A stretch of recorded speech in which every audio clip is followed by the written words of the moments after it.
ಇದೇ ಸೆಪ್ಟೆಂಬರ್ 21ರಂದು ಈ ವರ್ಷದ ಕೊನೆಯ ಸೂರ್ಯಗ್ರಹಣವು ನಡೆಯುತ್ತಿದ್ದು, ಕರ್ನಾಟಕದಲ್ಲಿ ಸೂರ್ಯಗ್ರಹಣ ನಡೆಯುವ ಸಮಯ ಹಾಗೂ ಸೂರ್ಯಗ್ರಹಣದ ಸಂದರ್ಭದಲ್ಲಿ ಅಗತ್ಯವಾಗಿ ಗರ್ಭಿಣಿಯಿರುವ ಮಹಿಳೆಯರು ತೆಗೆದುಕೊಳ್ಳಬೇಕಾದ ಮುನ್ನೆಚ್ಚರಿಕೆಯ ಕ್ರಮಗಳು ಏನೇನು? ಹಾಗೂ ಅದೇ ರೀತಿಯಲ್ಲಿ ಮನೆಯಲ್ಲಿ ಚಿಕ್ಕ ಮಕ್ಕಳು ಜೊತೆಗೆ ಯಾವ ರಾಶಿಗಳಿಗೆ ಯಾವ ಫಲ ಹಾಗೂ ಯಾವ ರಾಶಿಗಳಿಗೆ ಈ ಸೂರ್ಯಗ್ರಹಣದಿಂದಾಗಿ ಅದೃಷ್ಟ ಎನ್ನುವ ಕಂಪ್ಲೀಟ್ ಡೀಟೇಲ್ಸ್ ಈ ವಿಡಿಯೋದಲ್ಲಿ ನೀಡಲಾಗಿದ್ದು, ತಪ್ಪದೆ ವಿಡಿಯೋಗೆ ಈಗಲೇ ಒಂದು ಲೈಕ್ ಮಾಡಿ ಹಾಗೂ ಸಂಪೂರ್ಣ ಮಾಹಿತಿಯನ್ನು ತಿಳಿದುಕೊಳ್ಳಲು ವಿಡಿಯೋವನ್ನು ಕೊನೆವರೆಗೂ ನೋಡಿ. ಈ ವರ್ಷದ ಸೆಪ್ಟೆಂಬರ್ ತಿಂಗಳು ಎರಡೆರಡು ಖಗೋಳ ಕೌತುಕಗಳಿಗೆ ಸಾಕ್ಷಿಯಾಗಲಿದೆ. ಮೊದಲನೆಯದು ಸೆಪ್ಟೆಂಬರ್ 7ರಂದು ನಡೆದ ಚಂದ್ರಗ್ರಹಣವಾದರೆ, ಇನ್ನೊಂದು ಇದೇ ಸೆಪ್ಟೆಂಬರ್ 21ರಂದು ಸೂರ್ಯಗ್ರಹಣ ನಡೆಯಲಿದೆ. ಹಿಂದೂ ಧರ್ಮದ ಜ್ಯೋತಿಷ್ಯ ಶಾಸ್ತ್ರದಲ್ಲಿ ಗ್ರಹಣಗಳಿಗೆ ಅದರದ್ದೇ ಆದ ಮಹತ್ವವಿದೆ. ಸೆಪ್ಟೆಂಬರ್ನಲ್ಲಿ ನಡೆಯಲಿರುವ ಈ ಸೂರ್ಯಗ್ರಹಣವು ಬಹಳ ವಿಶೇಷವಾಗಿದೆ.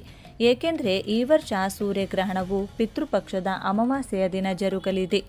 ಈ ವರ್ಷದ ಪಿತೃಪಕ್ಷವು ಚಂದ್ರಗ್ರಹಣದೊಂದಿಗೆ ಪ್ರಾರಂಭವಾಗಿ ಸೂರ್ಯಗ್ರಹಣದೊಂದಿಗೆ ಕೊನೆಗೊಳ್ಳುತ್ತದೆ. ಜ್ಯೋತಿಷ್ಯ ಶಾಸ್ತ್ರದ ಪ್ರಕಾರ ಇದು ಬಹಳ ಮುಖ್ಯವಾದ ಘಟನೆ ಎಂದು ಪರಿಗಣಿಸಲಾಗಿದೆ.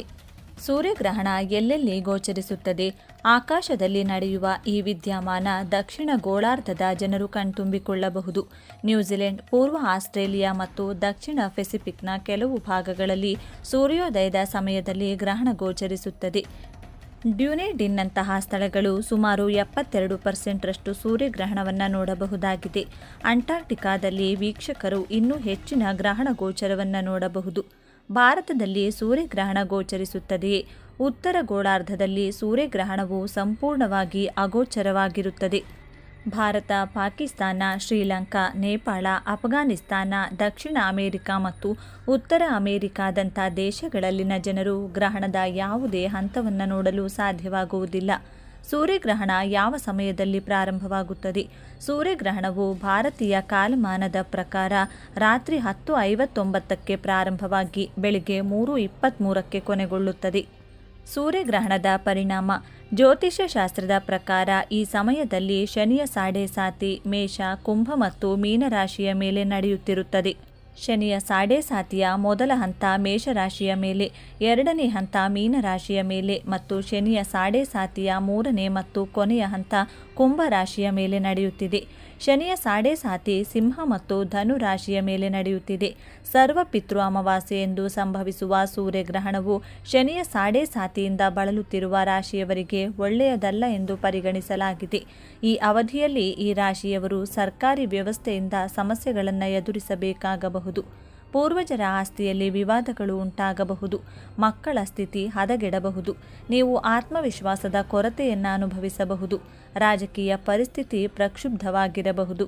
ನಾಯಕತ್ವದಲ್ಲಿ ಸಮಸ್ಯೆಗಳು ಬರಬಹುದು. ಸೆಪ್ಟೆಂಬರ್ 21, 2025ರಂದು ಸೂರ್ಯಗ್ರಹಣವು ವರ್ಷದ ಎರಡನೇ ಮತ್ತು ಅಂತಿಮ ಸೂರ್ಯಗ್ರಹಣವಾಗಿದೆ. ಈ ಆಕಾಶ ಘಟನೆಯು ವಿಶ್ವಾದ್ಯಂತ ವೈಜ್ಞಾನಿಕ ಕುತೂಹಲ ಮತ್ತು ಜ್ಯೋತಿಷ್ಯ ಚರ್ಚೆಗಳನ್ನು ಹುಟ್ಟುಹಾಕುವ ನಿರೀಕ್ಷೆಯಿದೆ.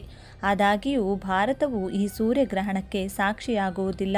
ಇದರರ್ಥ ದೇಶಕ್ಕೆ ಯಾವುದೇ ಸೂತಕ ಅವಧಿ ಅಥವಾ ಧಾರ್ಮಿಕ ನಿರ್ಬಂಧಗಳಿರುವುದಿಲ್ಲ. ಕನ್ಯಾ ರಾಶಿ, ರಾಶಿಚಕ್ರ ಮತ್ತು ಉತ್ತರ ಫಲ್ಗುಣಿ ನಕ್ಷತ್ರದಲ್ಲಿ ಗ್ರಹಣ ಸಂಭವಿಸುತ್ತದೆ. ಈ ಸೂರ್ಯಗ್ರಹಣವು ಆಸ್ಟ್ರೇಲಿಯಾ, ನ್ಯೂಜಿಲೆಂಡ್, ದಕ್ಷಿಣ ಪೆಸಿಫಿಕ್ ಸಾಗರ, ಆಫ್ರಿಕಾದ ಕೆಲವು ಭಾಗಗಳು ಮತ್ತು ಹಿಂದೂ ಮಹಾಸಾಗರದಲ್ಲಿ ಗೋಚರಿಸಲಿದೆ. ಭಾರತ, ಪಾಕಿಸ್ತಾನ, ಶ್ರೀಲಂಕಾ, ನೇಪಾಳ, ಅಫ್ಘಾನಿಸ್ತಾನ, ಉತ್ತರ ಅಮೆರಿಕ ಮತ್ತು ದಕ್ಷಿಣ ಅಮೆರಿಕಾದಂತಹ ದೇಶಗಳು ಈ ಕಾರ್ಯಕ್ರಮವನ್ನು ವೀಕ್ಷಿಸಲು ಸಾಧ್ಯವಾಗುವುದಿಲ್ಲ. ಭಾರತದಲ್ಲಿ ಸೂರ್ಯಗ್ರಹಣ 2025 ಸೂತಕ ಅವಧಿ. ಹಿಂದೂ ಸಂಪ್ರದಾಯದಲ್ಲಿ ಸೂರ್ಯಗ್ರಹಣಕ್ಕೆ 12 ಗಂಟೆಗಳ ಮೊದಲು ಸೂತಕ ಕಾಲ ಪ್ರಾರಂಭವಾಗುತ್ತದೆ. ಈ ಸಮಯದಲ್ಲಿ ಜನರು ಸಾಮಾನ್ಯವಾಗಿ ತಿನ್ನುವುದು, ಅಡುಗೆ ಮಾಡುವುದು ಮತ್ತು ಧಾರ್ಮಿಕ ಚಟುವಟಿಕೆಗಳನ್ನು ಮಾಡುವುದನ್ನು ತಪ್ಪಿಸುತ್ತಾರೆ.